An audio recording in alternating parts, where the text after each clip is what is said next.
Hello, everyone, and welcome back to this week's episode of the Rosa and Rubini podcast, Making Sense of This World. My name is Manas Chavla, and as always, I'm really pleased to be joined by CEO and Head of Research, Brunella Rosa. Brunella, this week, a sort of faithful move away from geopolitics for once is being dubbed Crypto Week, where we've seen sort of really substantial boosts in the U.S. position in the digital asset space. A couple of key pieces of legislation. Let's start with the Genius Act, clearly named by President Trump himself. What is the Genius Act about? Yes, so it's um, uh, it's um, it's legislation regarding stable coins that came out during the crypto week where many things happened.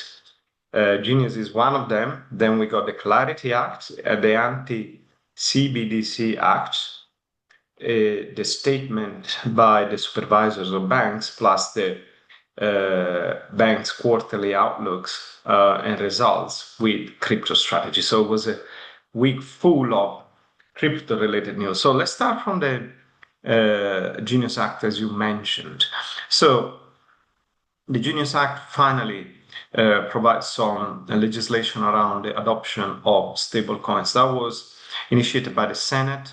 The House had its own bill called Stable Act, but in order to speed up the process, the House decided to vote effectively the Genius Act itself without changes. So it came back to the Senate for the final vote, and it went to the president desk. Um, and was signed by Trump himself. Uh, what are the provisions of this Genius Act? Well, first of all, it says who the issuers of stable coins could be, and they are effectively banks with some non-financial corporation potentially, but this has been severely restricted just to avoid, I would say, some form of competition.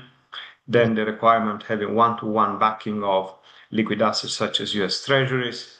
And of course, what is the regime for KYC, AML, and sanctions? So, initial legislation around the legality, so to speak, of stablecoins, which are becoming kind of the center of the new global financial architecture. Yeah.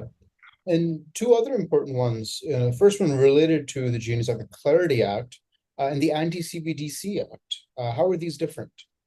So the Clarity Act, or more appropriately called the Digital Asset Clarity Act, was another piece of legislation passed by the House, which serves to distinguish what is security and what is not, because this has important implication who the supervisor with oversight abilities should be. If it's a security, it needs to be SEC, Security and Exchange Commission. If it's instead a commodity, it should be the CFTC. Now, in most cases, stable coins and other crypto assets have not been defined as securities, which effectively means that most of the oversight will be done by the CFTC, and this serves the purpose of creating clarity on the regulatory side. Just to give you another idea, this not related to the US but to the UAE, which is the other jurisdiction that is making massive stride in crypto regulation. They just ruled that even tokenized real world assets are not securities unless the real world assets itself is a Mm, security. So if it's a property tokenized, it's not a security. If it's an Apple share tokenized, yes, it's a security because originally it was a security.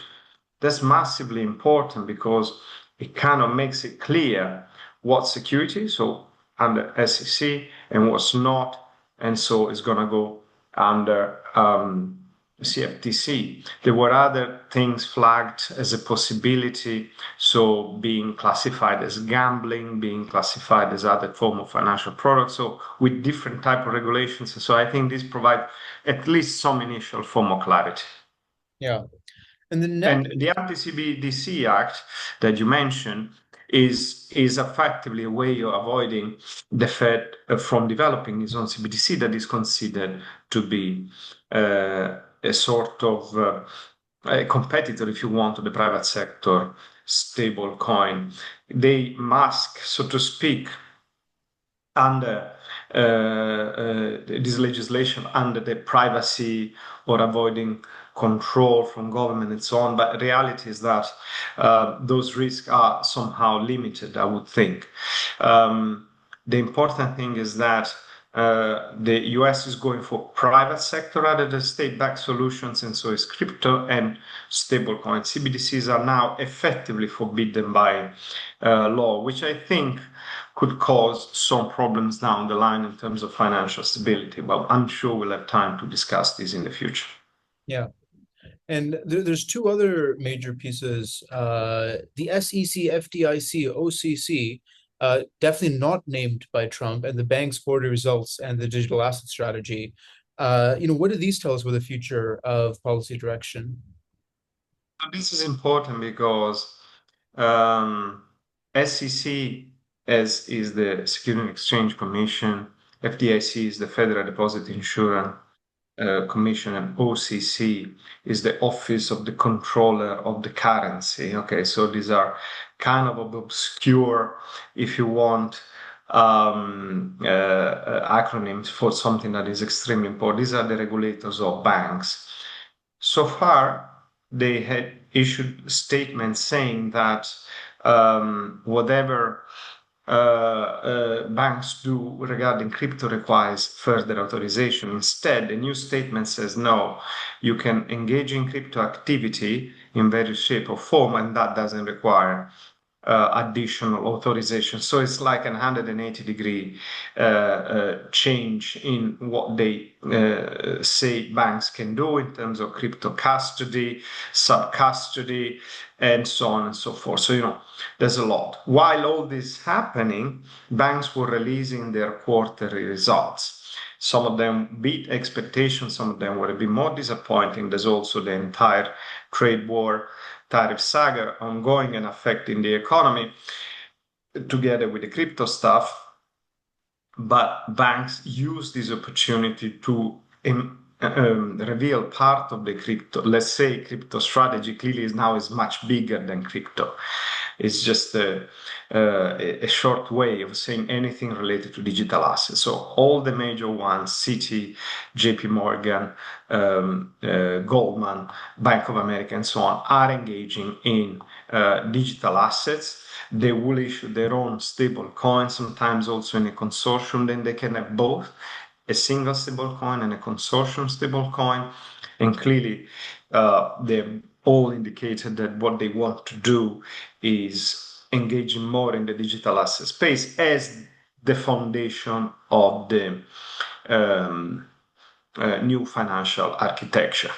Now, as we conclude, we say that with all these things put together during a single week, so it's big, right? It's not small. In a single week, all these things happened, made the US kind of make a leap forward in the digital asset space. Compared to our jurisdictions, such as the European Union, which had actually approved its MiCA, marketing crypto assets, way before. But, regulation is, as usual in the EU, a bit strict, perhaps not conducive to as much financial innovation. Same for the UK. Now, I conclude with a couple of things that I mentioned before, the financial stability risks. Who's the regulator of the stable coins? Well, it's going to be this obscure entity called OCC, the Office of the Controller of the Currency, which is an agency of the Treasury. So it's not the Fed. Now we know what's going on between Fed and Trump. No need to go back to that. But clearly there's an element of distrust. And so the Treasury will regulate those stable coins. Is this a problem? Not in principle. In practice, it is, because who's the biggest beneficiary of the issuance of stablecoins? The treasury. Why? Because for each stablecoin coined by the issuer, there needs to be $1 of treasury being bought by them. So the treasury has the incentive of providing more allowance to mint stablecoins, because the more they are minted, the more treasury will be bought and purchased to finance larger and larger deficits. This is not a good place to be for a regulator that shouldn't have any advantage from the regulated entities to do their activities. So I think this will pose a risk down the line. Yeah, seems like there's a bit of a, battle for the direction of policy, with Europe taking a very different turn to the United States. I mean, to read more about these issues and more, and I think there's a very good book called Smart Money, which I recommend our audience to check out, as this is an issue we'll be tracking for quite some time. But as always, Brunello, thank you so much for your time and insights. Thank you very much, and until next time.